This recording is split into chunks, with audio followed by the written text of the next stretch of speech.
മഹാനായ അലി ഇബ്നു അബീ ത്വാലിബ് റളിയല്ലാഹു അൻഹുവിന്റെ ചരിത്രപ്രസിദ്ധമായ സംഭവങ്ങൾ നമ്മുടെ എല്ലാവരുടെയും ജീവിതത്തിൽ ഒരു പാഠമാക്കേണ്ടതാണ്. ഫാത്വിമ ബിന്ത് അസദ് പ്രസവിച്ച കുഞ്ഞ് ധീരതയിലും ശക്തിയിലും ഒരു സിംഹം തന്നെയായിരുന്നു. തന്നെ ആക്രമിക്കാൻ വന്ന ഒരാളെയും വെറുതെ വിട്ടില്ല. എത്ര വലിയ മല്ലൻ വന്നാലും മലർത്തിയടിക്കും. എത്ര വലിയ യോദ്ധാവായാലും പൊക്കിയെടുത്ത് നിലത്തടിക്കും. പിന്നെ അയാൾ അലിയുടെ നേരെ വരില്ല. പ്രതിയോഗിയെ നിലത്ത് വീഴ്ത്താതെ വിടില്ല. വലിയ പാറക്കല്ലുകൾ അത് പൊക്കണമെങ്കിൽ എത്രയോ ശക്തന്മാർ ഒന്നിച്ച് ശ്രമിക്കണം. എന്നാൽ തന്നെ പൊക്കിയെങ്കിലായി അങ്ങനെയുള്ള കല്ല് അലിതങ്ങൾ ഒറ്റക്കെടുത്ത് പൊക്കും നിലത്തെറിയും. കാണികൾ കോരിത്തെരിക്കും. അതാണ് അലി ഹൈദർ മക്കക്കാർക്ക്. ആ ചെറുപ്പക്കാരൻ എന്നും ഒരത്ഭുതമായിരുന്നു.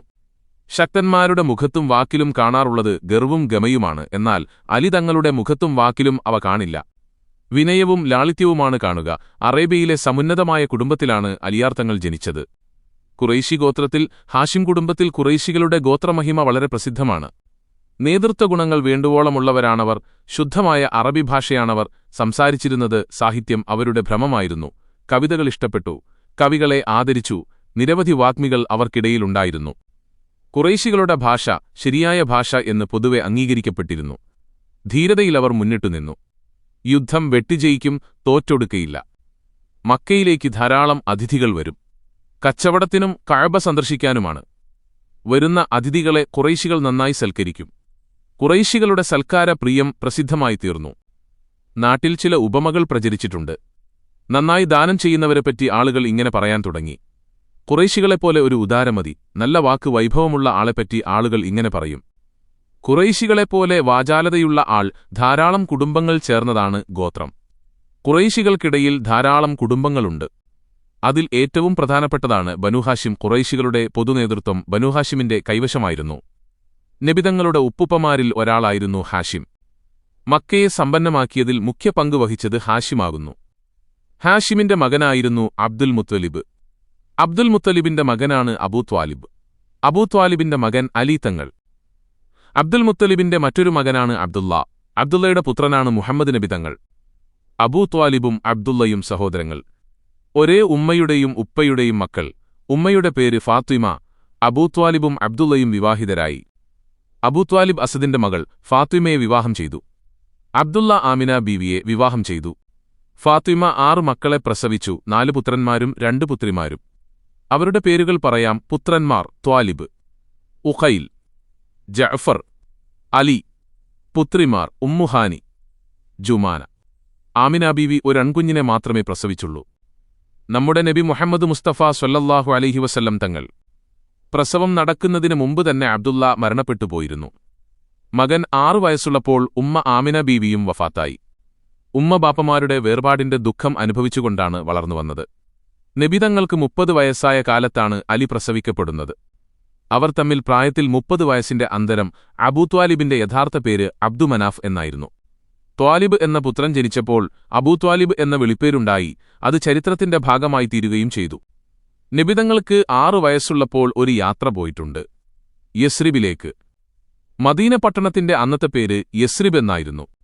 ആ യാത്രാസംഘത്തിൽ 3 പേരുണ്ടായിരുന്നു. 6 വയസ്സുള്ള പൊന്നോമന മകൻ ഉമ്മ ആമിന ബീവി, കൂട്ടത്തിൽ ഒരു നീഗ്രോ പെൺകുട്ടി, അന്നേതാണ്ട് 12 വയസ്സുള്ള ഒരു കറുത്ത കുട്ടി, പേര് ബറക. വർഷങ്ങൾക്കുശേഷം ബറക വിവാഹിതയാവുകയും ഐമൻ എന്ന പുത്രൻ ജനിക്കുകയും ചെയ്തു. അതോടെ അവർക്കൊരു വിളിപ്പേര് കിട്ടി, ഉമ്മു ഐമൻ. ഇസ്ലാമിക ചരിത്രത്തിലെ പുണ്യവതിയാണ് ഉമ്മു ഐമൻ ബീവി. 3 പേരും മദീനയിലെത്തി. ബന്ധുക്കളുടെ വീട്ടിൽ താമസിച്ചു. പിതാവിന്റെ ഖബർ സിയാറത്ത് ചെയ്തു. ആ സമയത്ത് ഉമ്മ അതീവ ദുഃഖിതയായിരുന്നു. ഉമ്മയുടെ ദുഃഖം പൊന്നുമോന്റെ ഇളം മനസ്സിനെയും ബാധിച്ചു. നിശ്ചിത ദിവസങ്ങൾ കൊഴിഞ്ഞുതീർന്നു. അവർ മടക്കയാത്ര തുടങ്ങി. അബവാഹ് എന്ന സ്ഥലത്തെത്തി. ആമിന ബീവിക്ക് രോഗം ബാധിച്ചു. അബവായിൽ ഇറങ്ങി വിശ്രമിച്ചു. പൊന്നുമോനെ ബറകയുടെ കൈകളിലേൽപ്പിച്ച് ആമിന ബീവി കണ്ണടച്ചു. അവിടെ ഖബറടക്കപ്പെട്ടു. ഇനിയുള്ള ജീവിതയാത്രയിൽ ഉമ്മയുടെ കൂട്ടില്ല. ഒട്ടകക്കാരൻ 2 കുട്ടികളെ ഒട്ടകക്കട്ടിലിരുത്തി യാത്ര തുടർന്നു മക്കയിലെത്തി. പിന്നീട് പൊന്നുമോന്റെ സംരക്ഷണം അബ്ദുൽ മുത്തലിബിനായിരുന്നു. ഉപ്പൂപ്പയെ മോൻ അതിയായി സ്നേഹിച്ചു. എപ്പോഴും അവർ ഒന്നിച്ചായിരുന്നു. ഊണിലും ഉറക്കിലും പിരിയില്ല. 2 വർഷങ്ങൾ അങ്ങനെ കടന്നുപോയി. മോൻ 8 വയസ്സായി. കുട്ടിയുടെ കാര്യത്തിലാണ് അബ്ദുൽ മുത്തലിബിന് എപ്പോഴും ഉത്കണ്ഠ. തന്റെ കാലം കഴിഞ്ഞാൽ ഈ കുട്ടിയെ ആര് സംരക്ഷിക്കും? ഒരു സംരക്ഷകൻ വേണം. തന്റെ മക്കളുടെ കൂട്ടത്തിൽ അതിന് പറ്റിയ ആൾ ആരാണ്? അബൂ ത്വാലിബ് പറ്റിയ ആൾ. അതുതന്നെ വിളിച്ചു ചോദിച്ചു. അബൂത്വാലിബും പിതാവ് അബ്ദുൽ മുത്വലിബും തമ്മിൽ സംഭാഷണം നടന്നു. അബൂത്വാലിബ് സന്തോഷപൂർവ്വം കുട്ടിയുടെ സംരക്ഷണം ഏറ്റെടുത്തു. പിതാവിന് സമാധാനമായി. എനിക്കിനി സമാധാനത്തോടെ മരിക്കാം, അബ്ദുൽ മുത്തലിബ് പറഞ്ഞു. ഏറെ നാൾ കഴിഞ്ഞില്ല അബ്ദുൽ മുത്തലിബ് വഫാത്തായി. അതിനുശേഷം മോൻ അബൂത്വാലിബിന്റെ വീട്ടിൽ താമസമായി. അബൂത്വാലിബും ഭാര്യ ഫാത്വിമയും അവരാണിപ്പോൾ തന്റെ മാതാപിതാക്കൾ സ്വന്തം മക്കളെ ഇത്രത്തോളം സ്നേഹിക്കുമോ? സ്നേഹത്തിന്റെയും വാത്സല്യത്തിന്റെയും രണ്ട് സാഗരങ്ങൾ. ഫാത്വിമയെക്കുറിച്ച് നബിതങ്ങൾ പലപ്പോഴും പറയുന്നതിങ്ങനെ: ഇവർ എന്റെ ഉമ്മയാണ്, എന്റെ ഉമ്മയുടെ വഫാത്തിനുശേഷം എനിക്ക് ലഭിച്ച ഉമ്മ. അബൂത്വാലിബ് പണക്കാരനായിരുന്നില്ല. ജീവിതത്തിന്റെ കടുപ്പം അനുഭവിച്ചിട്ടുണ്ട്. ഭർത്താവിന്റെ സന്തോഷത്തിലും സങ്കടത്തിലും പങ്കുചേർന്ന ഭാര്യയായിരുന്നു ഫാത്വിമ. വീട്ടിൽ പലരും വരും. ഭക്ഷണത്തിന് വിളമ്പിയൊപ്പിക്കാൻ പ്രയാസമായി വരും ചിലപ്പോൾ. അവസാനമാകുമ്പോൾ ഫാത്തിമക്കൊന്നും കാണില്ല. പട്ടിണി പുറത്തു പറയില്ല. തന്റെ വിശപ്പ് പ്രശ്നമല്ല, മോൻ വിശപ്പനുഭവിക്കരുത്, തന്റെ ഭക്ഷണം മോന് നൽകും. വിശപ്പടങ്ങുവോളം കൊടുക്കും. വിശേഷമായി വല്ല ആഹാരവുമുണ്ടാക്കിയാൽ കുറച്ചെടുത്ത് കരുതിവയ്ക്കും മോന് പിന്നീട് ഒരിക്കൽ കൂടി കൊടുക്കാൻ. ഈ ഫാത്വിമയാണ് അലി തങ്ങളെ പ്രസവിച്ചത്. നബിതങ്ങൾക്ക് ആ കുഞ്ഞിനോട് എന്തുമാത്രം സ്നേഹം കാണും. 25-ാം വയസ്സിൽ നബിതങ്ങൾ വിവാഹിതനായി. മക്കയിലെ ധനികയായ ഖദീജയാണ് വധു. വിവാഹകർമ്മങ്ങൾക്കെല്ലാം നേതൃത്വം വഹിച്ചത് അബൂത്വാലിബായിരുന്നു. പിതാവിന്റെ സ്ഥാനത്ത് നിന്നുകൊണ്ടുതന്നെ എല്ലാം നടത്തി. ഫാത്തിമക്കും കുടുംബാംഗങ്ങൾക്കുമെല്ലാം അതൊരു സന്തോഷമായിരുന്നു. ആ വീട്ടിൽ നിന്നാണല്ലോ പുതിയ മാപ്പിള ഇറങ്ങിപ്പോയത്. അണിഞ്ഞൊരുങ്ങി എന്തൊരു മൊഞ്ചിലാണ് ഇറങ്ങിപ്പോയത്. പൊരുത്തം ചോദിക്കാനുള്ളത് ഫാത്വിമയോട് തന്നെ. ഫാത്വിമയുടെ മനസ്സ് നിറഞ്ഞുപോയി. തൊഴിലെടുക്കാൻ മാത്രം വളർന്നപ്പോൾ പല ജോലികൾക്കും പോയി കൂലി കിട്ടിയാൽ അബൂത്വാലിബിനെ ഏൽപ്പിക്കും. കുടുംബഭാരം ലഘൂകരിക്കാൻ ഒരു സഹായം മക്കക്കാർ മോനെ അൽ അമീൻ എന്ന് വിളിച്ചു. സത്യസന്ധൻ, സത്യമല്ലാതെ പറയില്ല. അൽ അമീൻ എന്ന വിളി കേൾക്കുമ്പോൾ ഫാത്തിമയുടെ കൽബ് കോരിത്തിരിക്കും. അൽ അമീൻ വിവാഹിതനാവുന്നു. എല്ലാവരും പുറപ്പെട്ടു. വധുഗൃഹത്തിലെത്തി. വിധിപ്രകാരം വിവാഹം നടന്നു. അതൊരു വഴിത്തിരിവായിരുന്നു. അൽ അമീൻ താമസം മാറുകയാണ്. ഖദീജ ബീവിയുടെ വലിയ വീട്ടിലേക്ക്. അബൂത്വാലിബിന്റെ വീട്ടിൽ ഒരംഗത്തെപ്പോലെയാണത്. പിന്നെയും അൽ അമീൻ ഇടയ്ക്കിടെ വരും. ആഹാരം കഴിക്കും. വിശേഷങ്ങൾ പറയും. അൽ അമീന് കച്ചവടത്തിന്റെ തിരക്കുകൂടി. വിവാഹത്തിന്റെ 5-ാം വാർഷികം. ആ വർഷത്തിലാണ് ഖദീജ ആ സന്തോഷവാർത്ത കേട്ടത്. ഫാത്തിമ പ്രസവിച്ചു ആൺകുഞ്ഞ്. ആ കുഞ്ഞാണ് അലി ഹൈദർ റളിയല്ലാഹു അൻഹു. ഖദീജ ബീവിയുടെ കൽബ് നിറയെ സന്തോഷം. ഭർത്താവിന്റെ ബന്ധുക്കളോടെല്ലാം അവർക്കെന്തെന്നില്ലാത്ത സ്നേഹമായിരുന്നു. വിശേഷ സന്ദർഭങ്ങളിൽ പാരിതോഷികങ്ങൾ നൽകും. ബുദ്ധിമുട്ടുകൾ വരുമ്പോൾ നന്നായി സഹായിക്കും. ഖദീജ ബീവിയുടെ പ്രസവങ്ങൾ നടന്നപ്പോഴെല്ലാം ബന്ധുക്കൾ വന്നുചേർന്നു. പരിചരണങ്ങളിൽ മുഴുകി. അലി ഹൈദർ കണ്ണു തുറന്നപ്പോൾ കണ്ടത് ഈ സ്നേഹപൂണ്യമായിരുന്നു. ദിവ്യസന്ദേശം വന്ന രാവ്. അബ്ദുൽ മുത്തലിബിന്റെ പുത്രനാണ് അബ്ബാസ് തങ്ങൾ. അബൂത്വാലിബിന്റെയും അബ്ദുള്ള എന്നിവരുടെയും സഹോദരൻ. ഉന്നത തറവാട്ടിൽ നിന്നാണ് അബ്ബാസ് തങ്ങൾ വിവാഹം ചെയ്തത്. അവർക്കൊരു പുത്രൻ ജനിച്ചു. കുഞ്ഞിന് ഫൽ എന്ന് പേരിട്ടു. ഫല്ല് ജനിച്ചതോടെ ഉമ്മക്ക് വിളിപ്പേര് കിട്ടി ഉമ്മുൽ ഫല്ലിൽ. ഉമ്മുൽ ഫല്ലിൽ ബീവി ആദ്യകാല മുസ്ലിങ്ങളിൽപ്പെടുന്നു. അവർ ഇസ്ലാമതത്തെക്കുറിച്ച് കേട്ടറിഞ്ഞത് ഖദീജ ബീവിയിൽ നിന്നുതന്നെയാണ്. അറിഞ്ഞു തുടങ്ങിയപ്പോൾ ആകാംക്ഷ വർദ്ധിച്ചു. കൂടുതൽ അറിയാനുള്ള ജിജ്ഞാസ. അറിഞ്ഞുകഴിഞ്ഞപ്പോൾ മനസ്സിൽ ഈമാൻ പ്രകാശിച്ചു. അബ്ബാസും ഉമ്മുൽ ഫല്ലും സ്നേഹസമ്പന്നരായ ദമ്പതിമാർ. നുബുവത്ത് ലഭിക്കുന്നതിന്റെ 2 വർഷം മുമ്പ് തന്നെ സംഭവം പറയാം. മക്കയിൽ കൊടിയ ക്ഷാമം പിടിപെട്ടു. ദാരിദ്ര്യവും പട്ടിണിയും പടർന്നുപിടുത്തുവെച്ച് വിളമ്പാൻ ഭക്ഷ്യവസ്തുക്കളില്ല. അബൂത്വാലിബ് വല്ലാതെ വിഷമിച്ചുപോയി. കാര്യമായ വരുമാനങ്ങളൊന്നുമില്ല. കുറെ വയറുകൾ വിശക്കുന്നു. വിശപ്പിന്റെ വിളി ശക്തമായി. അൽ അമീൻ ഈ അവസ്ഥ കണ്ടു മനസ്സിലാക്കി നേരെ അബ്ബാസ് തങ്ങളെ ചെന്നുകണ്ട് സംസാരിച്ചു. അവസ്ഥ വിവരിച്ചു. എന്നിട്ടിങ്ങനെ ഒരു നിർദ്ദേശം വെച്ചു: അബൂത്വാലിബിന്റെ ഒരു മകനെ നിങ്ങൾ വീട്ടിൽ കൊണ്ടുവന്ന് സംരക്ഷിക്കണം. ഒരു മകനെ ഞാനും സംരക്ഷിക്കാം. അബ്ബാസ് തങ്ങൾ സമ്മതിച്ചു. ഇരുവരും അബൂത്വാലിബിനെ കാണാനെത്തി. സംഗതി അവതരിപ്പിച്ചു. സ്നേഹപൂർവ്വം നിർബന്ധിച്ചപ്പോൾ സമ്മതിച്ചു. അലി തങ്ങളെ നബിതങ്ങൾ മാറോട് ചേർത്തണച്ചു. അബ്ബാസ് തങ്ങൾ ജഅഫറിനെയും മാറോട് ചേർത്തുപിടിച്ചു. കുട്ടികൾ തൽക്കാലം താമസം മാറുകയാണ്. ചെറിയൊരു വേർപാട്. വേർപാടിന്റെ വേദന ഫാത്വിമ മക്കളെ മുത്തം നൽകി പറഞ്ഞയച്ചു. നനഞ്ഞ കണ്ണുകളോടെ കുട്ടികൾ ഇറങ്ങിപ്പോയി. ഭർത്താക്കന്മാരുടെ തീരുമാനം ഭാര്യമാർ സന്തോഷപൂർവ്വം സ്വാഗതം ചെയ്തു കഴിഞ്ഞിരുന്നു. വീട്ടിലുള്ളവരെല്ലാം സന്തോഷത്തോടെ കുട്ടികളെ സ്വാഗതം ചെയ്തു. ഉമ്മുൽ ഫളിൽ നല്ല ആഹാരമുണ്ടാക്കി ജഅഫറിനെ സൽക്കരിച്ചു. സന്തോഷപൂർവ്വം ജഅഫർ ആഹാരം കഴിച്ചു. വല്ലാത്തൊരു നിർവൃതിയോടെ ഉമ്മുൽ ഫളിൽ നോക്കി നിന്നു. അലി തങ്ങൾ വന്നുകയറി. ഖദീജ ബീവി കൈനീട്ടി സ്വീകരിച്ചു. 8 വയസ്സുള്ള കുട്ടി. നല്ല ചുണക്കുട്ടൻ. ബുദ്ധിമാൻ, ആരോഗ്യവാൻ, നല്ല സാഹിത്യവാസന, കവിത ചൊല്ലുന്നത് കേട്ടാൽ ശ്രദ്ധിക്കും, ഭാവന വികസിക്കും, ഒരിക്കൽ കേട്ടാൽ മതി, മറക്കില്ല. അതിശയകരമായ ഓർമ്മശക്തി മറ്റു കുട്ടികളിൽ നിന്നെല്ലാം പല നിലക്കും വ്യത്യസ്തനാണ്. കളിയിലും വിനോദത്തിലും താൽപ്പര്യമില്ല. ജോലി ചെയ്യും, അധ്വാനിക്കും, സേവനതൽപരൻ, ബുദ്ധിപൂർവം സംസാരിക്കും. വെറും വർത്തമാനം പറഞ്ഞ് സമയം കളയില്ല. വിശപ്പടങ്ങാൻ മാത്രം ആഹാരം കഴിക്കും. വാരിവലിച്ചു തിന്നില്ല. മക്കയുടെ ആത്മാവ് കണ്ടെത്തിയ കുട്ടി. അൽ അമീൻ, സ്നേഹവാത്സല്യങ്ങളുടെ നിറകുടം. അൽ അമീനും അലി ഹൈദറും ആത്മാവുകളുടെ പൊരുത്തം. ഒരേ ഗോത്രം, ഒരേ കുടുംബം, ഒരേ രക്തം. എന്തൊരു ചേർച്ച! ഒരേ ചിന്ത, ഒരേ വികാരം. ഒരാൾ നുബുവത്തിലേക്ക്, മറ്റേയാൾ വിലായത്തിലേക്ക്. അലിയുടെ സൗഭാഗ്യം അത് അവർണ്ണനീയം, ആർക്കുമത് വർണ്ണിക്കാനാവില്ല. നബിതങ്ങൾ അലിയെ ചേർത്തുപിടിച്ചു. അല്ലാഹു ഏതൊരു പ്രകാശത്തെയാണോ ആദ്യം സൃഷ്ടിച്ചത്, ആ പ്രകാശമാണ് തന്നെ ചേർത്തുപിടിച്ചിരിക്കുന്നത്. ആ പ്രകാശം തന്റെ ആത്മാവിനെ പ്രശോഭിതമാക്കുന്നു. ഖദീജ ബീവി തനിക്കു ലഭിച്ച രണ്ടാമത്തെ ഉമ്മയാണെന്ന്. സ്നേഹവാത്സല്യങ്ങളുടെ കേദാരം. 8 വയസ്സ്, ബാല്യദശ, പഠനത്തിന്റെ കാലം. അലി പഠിക്കുകയാണ്. എന്താണ് പഠനവിഷയം? അൽ അമീന്റെയും ഖദീജ ബീവിയുടെയും ജീവിതം. അത് നന്നായി പഠിച്ചറിയുകയാണ് കുട്ടി. ഹിറാ ഗുഹ, മലയുടെ മുകളിലെ ഗുഹ. അധ്വാനിച്ചു കയറിയാൽ അവിടെയെത്താം. കുട്ടി മല കയറിപ്പോയിട്ടുണ്ട്. ഹിറാ ഗുഹ കണ്ടിട്ടുണ്ട്. ആ പ്രദേശമെല്ലാം നല്ല പരിചയമാണ്. അലി ചുറ്റുപാടുകൾ നല്ലതുപോലെ മനസ്സിലാക്കിയിട്ടുണ്ട്. വിശാലമായ മരുഭൂമി. നോക്കത്താ, ദൂരത്തോളം പരന്നുകിടക്കുന്നു. എണ്ണിയാൽ തീരാത്ത മലകൾ, മൊട്ടക്കുന്നുകൾ. എന്തുമാത്രം പാറക്കെട്ടുകൾ. മീതെ നീലാകാശം. എന്തൊരു സംവിധാനം! കിഴക്കൻ മലകൾക്കപ്പുറത്തുനിന്ന് ഉദിച്ചുയരുന്ന സൂര്യൻ. സൂര്യരശ്മികൾ മരുഭൂമിയെ ചൂടുപിടിപ്പിക്കുന്നു. മരുക്കപ്പൽ എന്നു പേരുകിട്ടിയ ഒട്ടകം. ഒട്ടകം വേണം ചൂടുള്ള മരുഭൂമിയിൽ യാത്ര ചെയ്യാൻ. അൽ അമീൻ വീട്ടിൽ നിന്നിറങ്ങുന്നു. കയ്യിൽ കുറെ നാളത്തേക്കുള്ള ആഹാരം. ഹിറായിലേക്ക് പോവുകയാണ്. ഗുഹയിൽ ഏകനായിരിക്കും. അല്ലാഹുവുമായുള്ള ബന്ധം. ആഹാരം തീർന്നാൽ വീണ്ടും വരും. അല്ലെങ്കിൽ അങ്ങോട്ട് കൊണ്ടുചെന്നു കൊടുക്കും.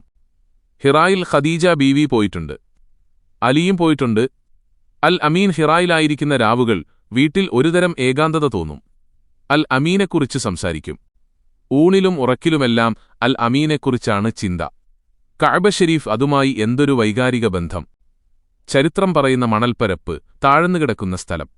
ചുറ്റും മലകൾ, മഴ പെയ്താൽ വെള്ളം കുത്തിയൊലിക്കും. കഅബയുടെ ചുറ്റും വെള്ളം ഉയരും.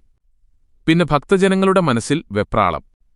പ്രായം ചെന്നവർ എത്രയോ വെള്ളപ്പൊക്കങ്ങളുടെ കഥകൾ പറയുന്നത് കേട്ടിട്ടുണ്ട്. തോരാതെ പെയ്ത മഴ, വറുതിയുടെ നാളുകൾ. അങ്ങനെ നീണ്ടുപോവുകയാണ് കാലം. അപ്പോൾ മറക്കാനാവാത്ത ആ രാത്രി കടന്നുവന്നു. പുറത്ത് ആരുടെയോ ശബ്ദം കേട്ടു. എല്ലാവരും ചെവിയോർത്തു. പരിചയമുള്ള സ്വരം. ഉത്കണ്ഠ കലർന്ന സ്വരം. തീർച്ച, അൽ അമീൻ തന്നെ. എന്തായത് ഈ രാത്രി? ഇങ്ങനെയാരു വരവ്? സമ്മിലൂനി, സമ്മിലൂനി. എന്നെ പുതപ്പുകൊണ്ട് മൂടിത്തരൂ, പുതപ്പിച്ചു തരൂ. അൽ അമീൻ വന്നുകയറി. ഖദീജ ബീവി സ്നേഹത്തോടെ സ്വീകരിച്ചു, പരിചരിച്ചു, കട്ടിലിൽ കിടത്തി. അങ്ങനെയായിരുന്നു തുടക്കം. ദിവ്യവെളിപാടിന്റെ ആരംഭം അൽ അമീനിലായിരുന്നു. തനിക്കെന്താണ് സംഭവിച്ചത്? എന്തോ പറ്റിയിരിക്കുന്നു. ഇല്ല, ഹിതകരമല്ലാത്തതൊന്നും സംഭവിക്കില്ല. താങ്കൾ കുടുംബബന്ധം ചേർക്കുന്ന ആളാണ്. ഖദീജ ബീവിയുടെ ആശ്വാസവചനങ്ങൾ. ആ ദിവസങ്ങളിലെ വീട്ടിലെ അന്തരീക്ഷം. ആ അന്തരീക്ഷത്തിലാണ് അലി എന്ന 10 വയസ്സുകാരൻ. അൽ അമീനെക്കുറിച്ചുള്ള ചിന്തകൾ മനസ്സ് നിറയെ. അതുമാത്രം. വീട്ടിൽ കുറേ കുട്ടികളുണ്ട്. അൽ അമീന്റെ സ്വന്തം മക്കൾ. അവർക്കു പുറമെ സയ്യിദ് എന്ന കുട്ടി, ഐമൻ എന്ന കുട്ടി. എല്ലാ കുട്ടികളും സംഭവങ്ങൾ അറിയുന്നു. എന്താണെന്നൊരു രൂപവുമില്ല. പൂർവ്വവേദങ്ങൾ പഠിച്ച പണ്ഡിതനാണ് വരവത്ത് ബിൻ നൗഫൽ. പ്രായമേറെ കടന്നുപോയിട്ടുണ്ട്. ഖദീജ ബീവിയുടെ ബന്ധുവാണ്. ദമ്പതികൾ അദ്ദേഹത്തെ കണ്ടു, എല്ലാം വിശദമായി കേട്ടു. എന്നിട്ട് പറഞ്ഞു, സംശയമില്ല, ഇത് ആ മാലാഖ തന്നെ, മൂസാനബിയുടെ അടുക്കൽ വന്ന ദൂതൻ തന്നെ.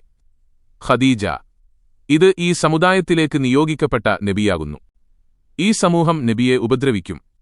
നാട്ടിൽ നിന്ന് പുറത്തു പോവേണ്ടിവരും. ഈ ജനത എന്നെ ഇന്നാട്ടിൽ നിന്ന് പുറത്താക്കുമോ?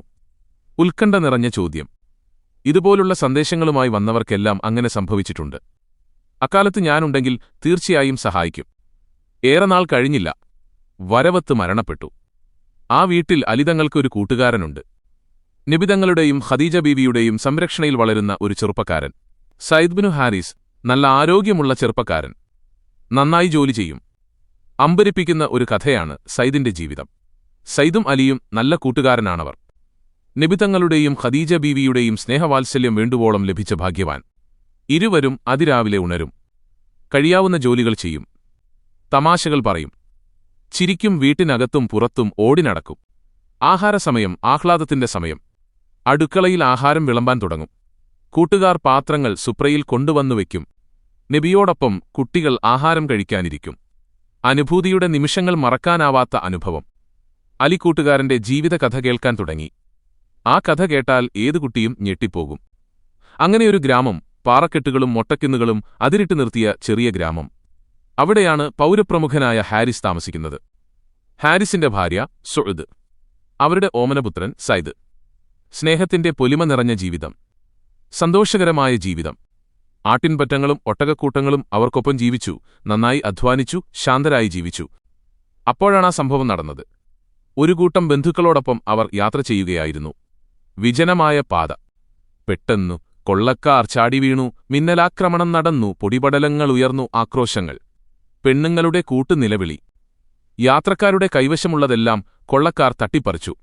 കുറെ മനുഷ്യരെ പിടിച്ചുകൊണ്ടുപോവുകയും ചെയ്തു. അക്കൂട്ടത്തിൽ സൈദും പെട്ടുപോയി. കൊള്ളക്കാർ സ്ഥലം വിട്ടു. വിലപ്പെട്ടതെല്ലാം നഷ്ടപ്പെട്ടു. സൈദിനെ കാണാനില്ല. മാതാപിതാക്കളുടെ ദുഃഖം പറഞ്ഞറിയിക്കാനാവില്ല. സൈബറിനെ കൊള്ളക്കാർ കൊണ്ടുപോയി. അവൻ കരഞ്ഞിട്ടും കൊഞ്ചിപ്പറഞ്ഞിട്ടും കൊള്ളക്കാരുടെ ക്രൂരമായ പെരുമാറ്റം. തന്നെപ്പോലെ മറ്റു ചിലരെയും കൊള്ളക്കാർ പിടികൂടിയിട്ടുണ്ട്. മുതിർന്നവരുടെ സംസാരത്തിൽ നിന്ന് ഒരു കാര്യം മനസ്സിലായി. തങ്ങൾ അടിമകളായിരിക്കുന്നു. അടിമച്ചന്തയിൽ വിലപേശി വിൽക്കപ്പെടും. എന്തൊരു ദുരവസ്ഥ! കണ്ണീരൊഴുക്കിയിട്ട് കാര്യമില്ല. തന്റെ പ്രിയപ്പെട്ട മാതാപിതാക്കളെ ഇനി എന്നെങ്കിലും കണ്ടുമുട്ടാൻ കഴിയുമോ? ഭയന്നത് തന്നെ സംഭവിച്ചു. പിടികൂടിയവരെയെല്ലാം കൊള്ളക്കാർ അടിമക്കച്ചവടക്കാർക്ക് വിറ്റുകളഞ്ഞു. ഇനി തങ്ങൾ അടിമച്ചന്തയിൽ പ്രദർശന വസ്തുക്കളായി മാറും. ചന്തയിലേക്ക് കൊണ്ടുപോകും മുമ്പ് വയർ നിറയെ ആഹാരം തന്നു, ക്ഷീണം തട്ടാതിരിക്കാൻ. ചന്തയിൽ നല്ല ഉത്സാഹത്തോടെ നിൽക്കണം. അപ്പോൾ നല്ല വില കിട്ടും. കച്ചവടക്കാരന്റെ നോട്ടം അതാണ്. അടിമകളെ വസ്ത്രം ധരിപ്പിച്ചു. സൈദ് അടിമയായി അടയാളപ്പെടുത്തപ്പെട്ടു. ചന്തയിലെത്തി. രാവിലെ മുതൽ ആവശ്യക്കാർ വന്നുപോയി. സൈദിന് നല്ല വില നിശ്ചയിച്ചു. പലരും വന്നു നോക്കിപ്പോയി വില ചോദിച്ചു. 400 ദിർഹം. അപ്പോൾ സമ്പന്നനായൊരു ഖുറൈശി പ്രമുഖൻ അടിമച്ചന്തയിലേക്ക് കടന്നുവന്നു.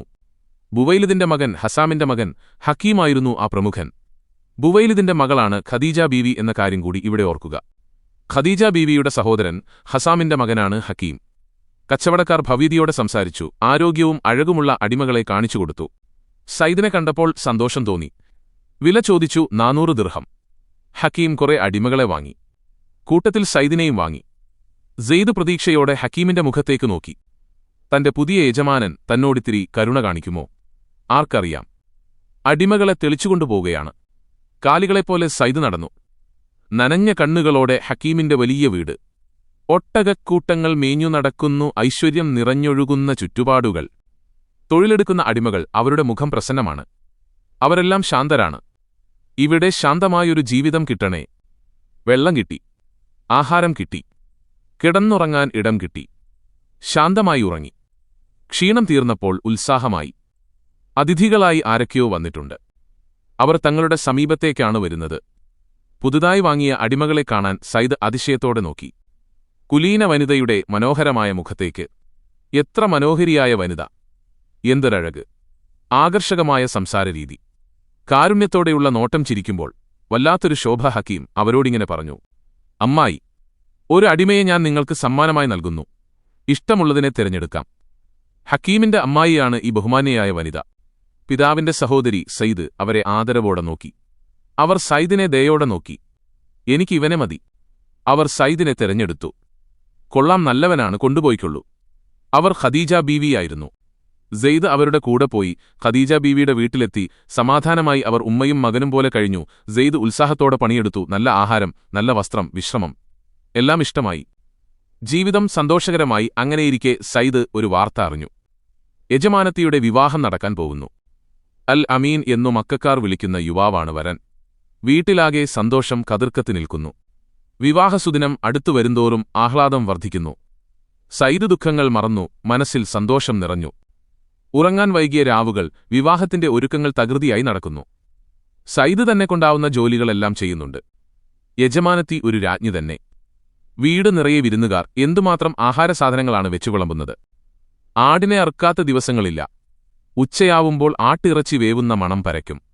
ഒടുവിൽ ആ സുന്ദര സുദിനമെത്തി. വിവാഹസുദിനം. പുതിയ മാപ്പിളയും കൂട്ടരും വരികയാണ്. ഖുറൈശി പ്രമുഖന്മാർ കൂട്ടത്തോടെ വരുന്നു. മക്കയിലെ ഏറ്റവും കുലീനരായ വ്യക്തികൾ. വലിയ പന്തലിൽ എല്ലാവരുമെത്തി. ബഹുമാനപുരസരം സ്വീകരിച്ചിരുത്തി ശീതളപാനീയങ്ങൾ നൽകി വിവാഹ ചടങ്ങുകൾ ആരംഭിച്ചു. എല്ലാറ്റിനും അബൂതാലിബിന്റെ നേതൃത്വം. കർമ്മങ്ങളവസാനിച്ചു. ഹൃദ്യമായ സദ്യ തുടങ്ങി. എല്ലാവരും ആഹ്ലാദം പങ്കിടുകയാണ്. ഖദീജ ബീവി നന്നായി ധർമ്മം ചെയ്യാറുണ്ട്. അവരുടെ ഔദാര്യം തേടിവരുന്ന പാവങ്ങൾ ധാരാളമുണ്ട്.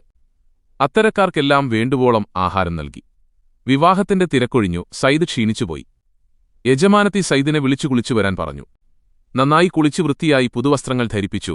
സയ്യിദിനെ യജമാനത്തി കൂട്ടിക്കൊണ്ടുപോയി അൽ അമീന്റെ മുമ്പിലേക്ക്. സയ്യിദ് അൽ അമീന്റെ മുഖത്തേക്ക് നോക്കി. എന്തൊരു ശോഭ! ഇതുപോലൊരു മുഖം ഇതുവരെ കണ്ടിട്ടില്ല. ഇനി കാണാനുമില്ല. കണ്ടിട്ട് മതിവരുന്നില്ല. എന്തൊരു സുഗന്ധം!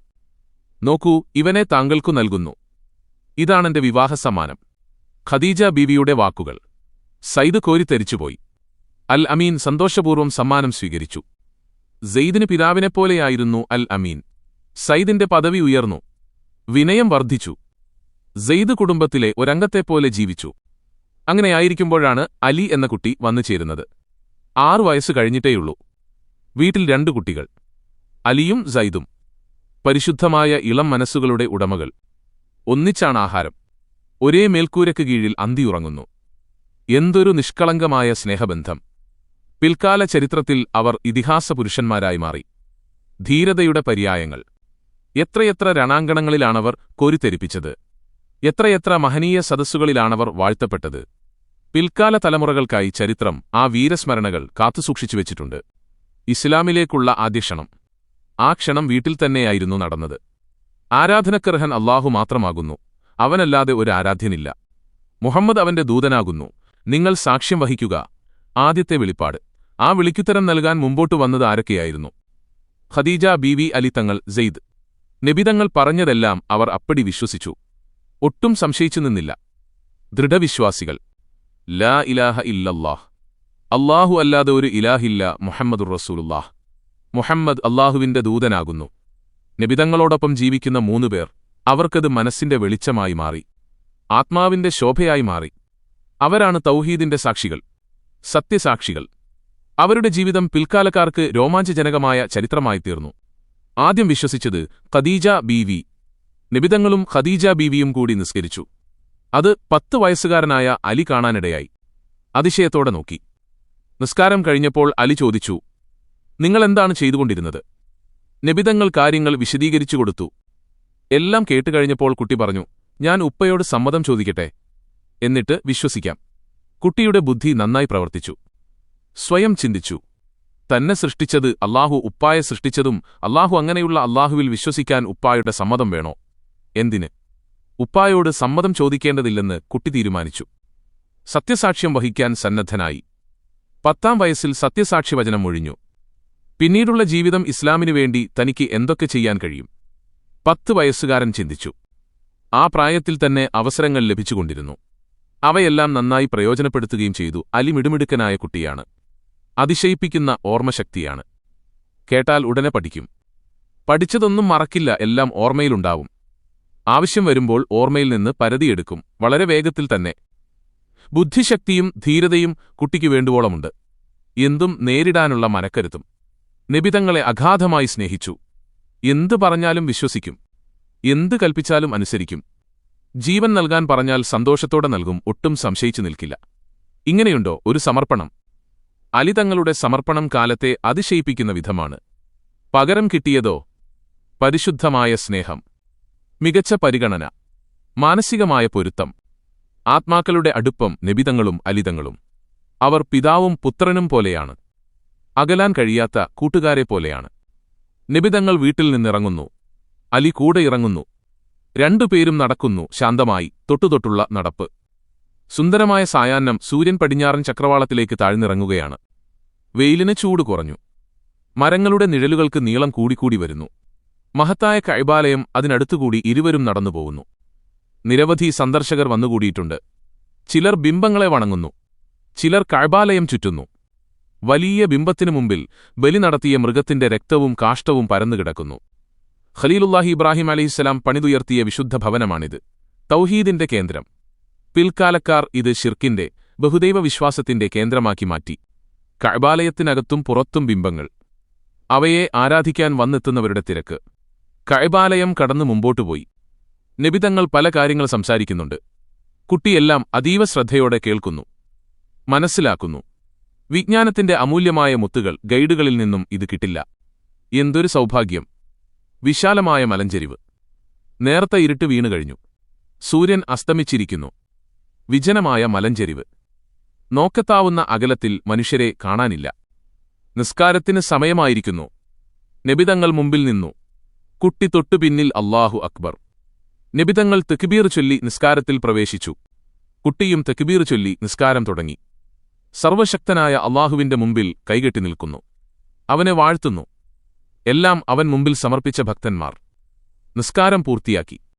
എന്തെന്നില്ലാത്താശ്വാസം, സംതൃപ്തി. നബിതങ്ങളോടൊപ്പം നിസ്കാരം നിർവഹിക്കാൻ കഴിഞ്ഞല്ലോ. കുട്ടിയുടെ മനസ്സ് കോരിത്തരിച്ചു.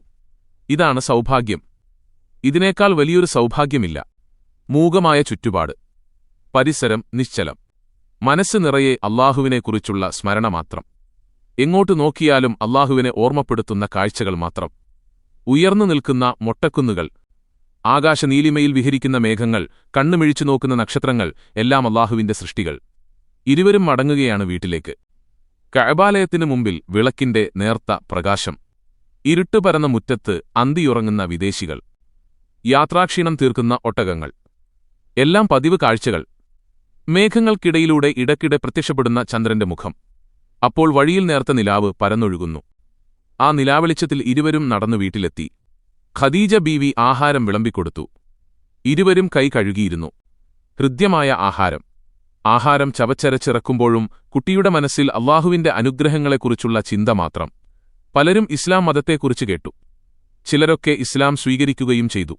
പൗരപ്രമുഖൻ, ധനികൻ, മികച്ച വസ്ത്രവ്യാപാരി എന്നീ നിലകളിൽ പ്രസിദ്ധനാണ് അബൂബക്കർ.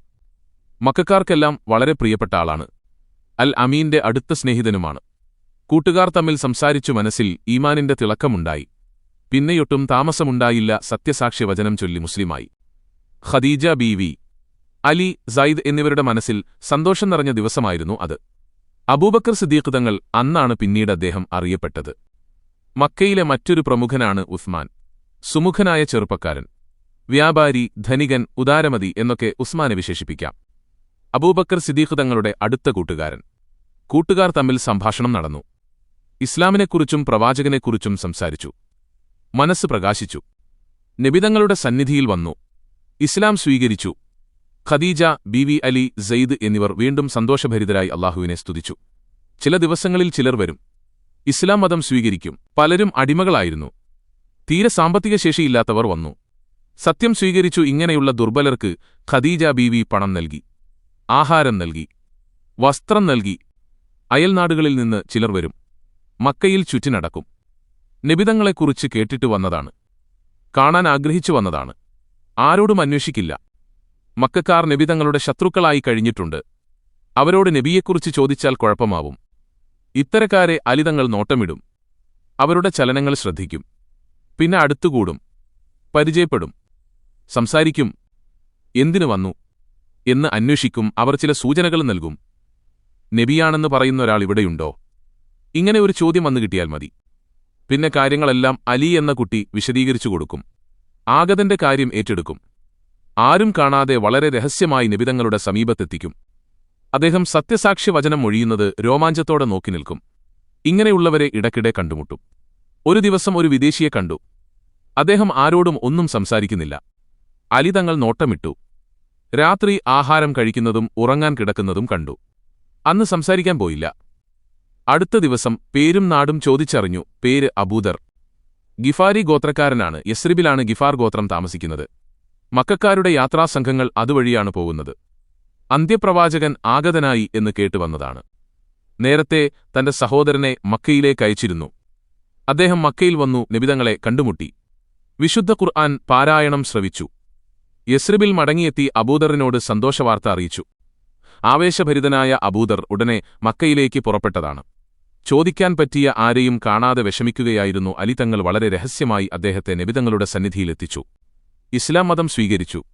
ഇക്കാര്യം വളരെ രഹസ്യമാക്കി വെക്കണമെന്ന് നബിതങ്ങൾ അദ്ദേഹത്തെ ഉപദേശിച്ചു. അദ്ദേഹം കഅബാലയത്തിൽ വന്നു. താൻ ഇസ്ലാം മതം സ്വീകരിച്ച കാര്യം പ്രഖ്യാപിച്ചു. ഖുറൈശികൾ മർദ്ദനവും തുടങ്ങി. കച്ചവടക്കാരാരോ അദ്ദേഹത്തെ തിരിച്ചറിഞ്ഞു വിളിച്ചു പറഞ്ഞു, ഒന്നു നിർത്തിക്കിട്ടി. അവശനായ അബൂദർ നബിതങ്ങളുടെ സന്നിധിയിലെത്തി. നബിതങ്ങൾ അദ്ദേഹത്തെ പറഞ്ഞ് സമാധാനിപ്പിച്ച് നാട്ടിലേക്ക് തിരിച്ചയച്ചു. സമാനമായ പല സംഭവങ്ങൾക്കും അലിതങ്ങൾ സാക്ഷിയായി. ഇസ്ലാം മതം സ്വീകരിച്ച പലരെയും ഖുറൈശികൾ തെരഞ്ഞുപിടിച്ച് മർദ്ദിക്കാൻ തുടങ്ങി. മർദ്ദനങ്ങളുടെ വേദനിപ്പിക്കുന്ന കഥകൾ അലിതങ്ങൾ കേട്ടുകൊണ്ടിരുന്നു. ഇളം മനസ്സ് പിടഞ്ഞുപോയ ദിവസങ്ങൾ. ഒരു ദിവസം നബിതങ്ങളും അലിയും വിജനമായ മലഞ്ചരിവിലെത്തി. അവർ നിസ്കാരം തുടങ്ങി. എവിടെയോ പോയ അബൂത്വാലിബ് അതുവഴി നടന്നുവരികയായിരുന്നു. രണ്ടുപേരെയും കണ്ടു. അതിശയത്തോടെ നോക്കി. ഇവരെന്താണ് ചെയ്തുകൊണ്ടിരിക്കുന്നത്? നിസ്കാരം കഴിഞ്ഞു.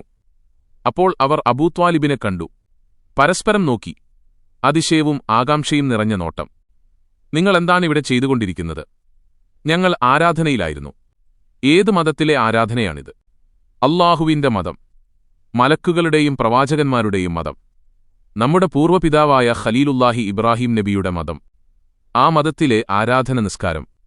ഇസ്ലാം മതം ആരാധനക്കർഹൻ അല്ലാഹു മാത്രമാണെന്നും മുഹമ്മദ് അല്ലാഹുവിന്റെ റസൂലാണെന്നും അങ്ങ് സാക്ഷ്യം വഹിച്ചാലും നബിതങ്ങൾ വിനയപൂർവ്വം അപേക്ഷിച്ചു. നിന്റെ മതം സ്വീകരിക്കാൻ എനിക്ക് നിർവാഹമില്ല.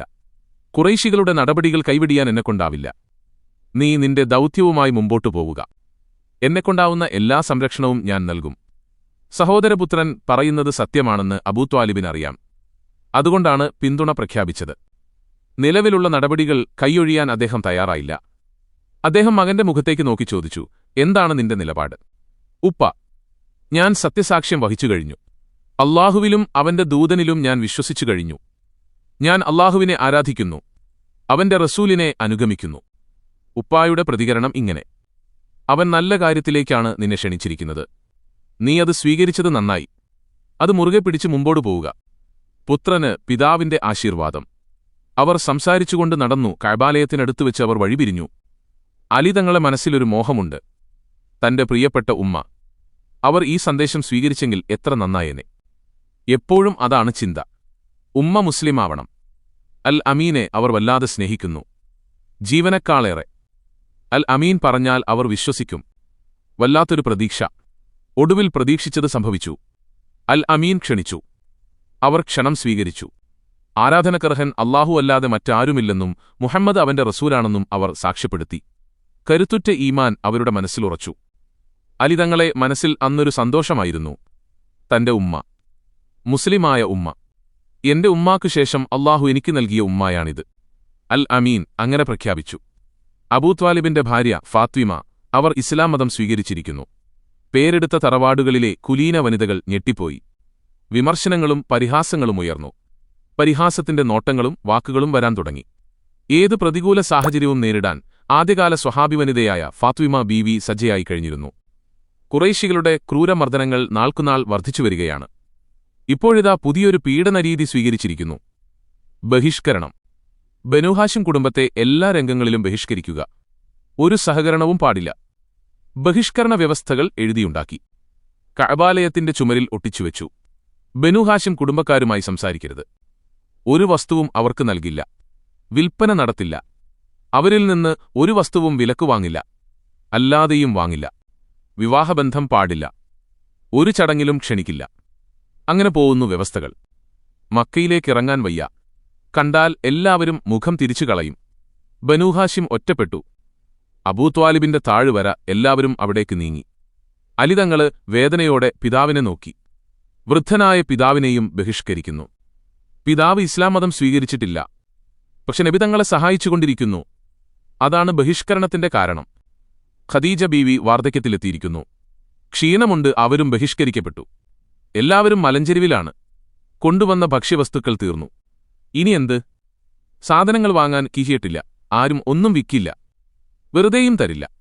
എല്ലാവരും ഖുറൈശികളുടെ കൽപ്പന അനുസരിക്കുന്നു. വറുതികളുടെ നാളുകൾ വന്നു. ചെറുപ്പക്കാരനായ അലിതങ്ങൾ ശരിക്കും പട്ടിണിയുടെ സ്വാദറിഞ്ഞു. ആഹാരം ലഭിക്കാത്ത രാപ്പകലുകൾ. പട്ടിണി കിടക്കുന്ന മാതാപിതാക്കൾ. കണ്ടു സഹിക്കാനാവുന്നില്ല. മരത്തിന്റെ ഇലകൾ വരെ ഭക്ഷിച്ചു. 3 വർഷങ്ങൾ ഇതേ നിലയിൽ തുടർന്നു. ബഹിഷ്കരണത്തിന്റെ വ്യവസ്ഥകൾ എഴുതിയ കടലാസ് ചിതൽ തിന്നുപോയി. ചില നല്ല മനുഷ്യർ ഇടപെട്ട് ബഹിഷ്കരണം അവസാനിച്ചു. മലഞ്ചെരിവിലുള്ളവർ പുറത്തുവന്നു. എല്ലും തൊലിയുമായി നടന്നുവന്നു. ശരീരം തകർന്നെങ്കിലും മനസ്സ് തളർന്നില്ല. പിതാവിന്റെ അവസ്ഥ ദയനീയമാണ്. ശരീരത്തിന്റെ ശക്തിയെല്ലാം ചോർന്നുപോയിരിക്കുന്നു. അവശയായിപ്പോയി. പരിചരണം കൊണ്ട് കാര്യമുണ്ടായില്ല. മരുന്നുകൾ ഫലം ചെയ്തില്ല. മക്കയുടെ നായകൻ അബൂത്വാലിബ് മരണപ്പെട്ടു. അലി തങ്ങൾ അവர்களுടെ നയനങ്ങൾ നിറഞ്ഞൊഴുകി. കടുത്ത ദുഃഖം കടിച്ചമർത്തി മരണാനന്തര കർമ്മങ്ങൾ നിർവഹിച്ചു. മയ്യിത്ത് കട്ടിൽ വീട്ടിൽ നിന്ന് നീങ്ങി. മയ്യിത്ത് കട്ടിലും വലിയ ജനക്കൂട്ടവും നീങ്ങിപ്പോയി. ഫാത്തിമാക്ക് സങ്കടമടക്കാനായില്ല. അലിതങ്ങൾ എല്ലായിടത്തും ഓടിനടക്കുന്നു. വീട്ടുകാര്യങ്ങൾ നിർവഹിക്കുന്നു. ഖദീജ ബീവി കിടപ്പിലാണ്.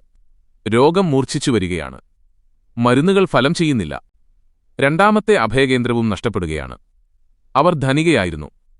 ഉള്ളതെല്ലാം മുസ്ലിം സമൂഹത്തിനു വേണ്ടി ചെലവാക്കി. കാര്യമായിട്ടൊന്നും കൈവശമില്ല.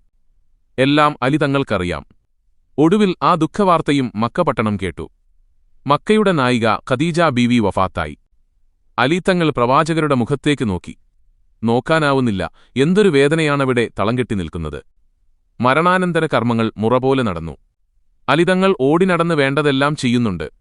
മയ്യിത്ത് കട്ടിലെത്തി. മയ്യിത്ത് അതിൽ കിടത്തി. ജനക്കൂട്ടം അതിലൂടെ പടിയിറങ്ങി. ഖദീജ ബീവി മണ്ണിലേക്ക് മടങ്ങി. അഭയസ്ഥാനങ്ങൾ രണ്ടും നഷ്ടപ്പെട്ടിരിക്കുന്നു. അലിതങ്ങൾ ആ ദിവസങ്ങളിൽ എന്തൊരു വേദനയാണ് സഹിച്ചത്. രണ്ടുപേരും ഒരേ വർഷമാണ് മരണപ്പെട്ടത്. ചരിത്രം ആ വർഷത്തെ ദുഃഖവർഷം എന്ന് വിളിക്കുന്നു. നബിതങ്ങൾ അനുഭവിക്കുന്ന ദുഃഖം അലി നേരിട്ട് കാണുകയാണ്. ഖുറൈശികളുടെ ആഹ്ലാദവും കാണുന്നുണ്ട്. മുഹമ്മദിനെ ഇനി ആര് സംരക്ഷിക്കും? അബൂത്വാലിബ് പോയില്ലേ? ഖദീജയും പോയില്ലേ?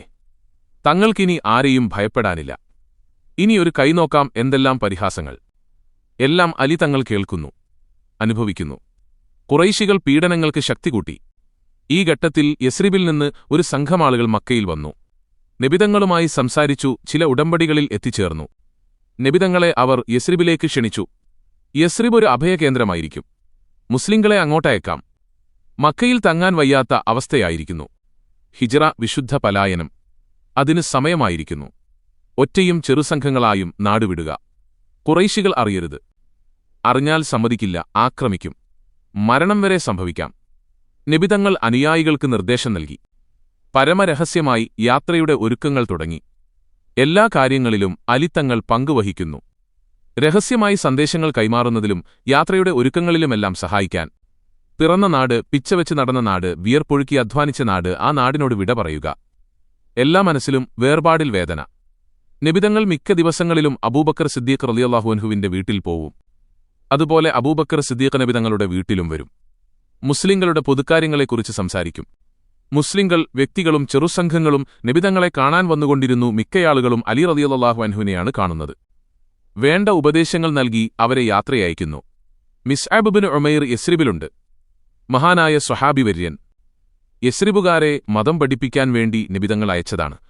മിസ്അബ് റളിയല്ലാഹു അൻഹുവിന്റെ ശ്രമഫലമായി ധാരാളം ആളുകൾ യസ്രിബിൽ ഇസ്ലാം മതം സ്വീകരിച്ചിട്ടുണ്ട്. മുസ്ലിങ്ങൾ മക്ക വിടാൻ തുടങ്ങി. ആരുമറിഞ്ഞില്ല, ഒന്നും സംഭവിക്കാത്തതുപോലെ ദിനരാത്രങ്ങൾ കടന്നുപോയിക്കൊണ്ടിരുന്നു. മക്കയിൽ ചിലയാളുകളെ കാണാനില്ല. കുറേ ദിവസങ്ങളായി കാണാനില്ല. ഖുറൈശികൾ പരസ്പരം അന്വേഷണം തുടങ്ങി. ഇവരൊക്കെ എവിടെ പോയി? ചോദ്യം കേട്ടവർ വേറെ ചിലരെക്കുറിച്ച് അന്വേഷണം. അവരെയും കാണാനില്ല. മർദ്ദിക്കപ്പെട്ട പലരെയും കാണാനില്ല. അവർ നമ്മെ കബളിപ്പിച്ച് കടന്നിരിക്കുന്നു. ഇനിയുള്ളവരെയെങ്കിലും പിടികൂടണം. മക്കയിൽ ഒരുതരം ഉത്കണ്ഠ പരന്നു. രക്ഷപ്പെട്ടവർ യസ്രിബിലേക്ക് പോയിരിക്കാമെന്നാണ് ഊഹം. ഇതിന്റെ ബാക്കി ഭാഗം അടുത്ത വീഡിയോയിൽ തുടരും. അല്ലാഹു നമ്മുടെ എല്ലാവരുടെയും പരലോക ജീവിതം വിജയകരമാക്കി തരട്ടെ. ആമീൻ യാ റബ്ബൽ ആലമീൻ.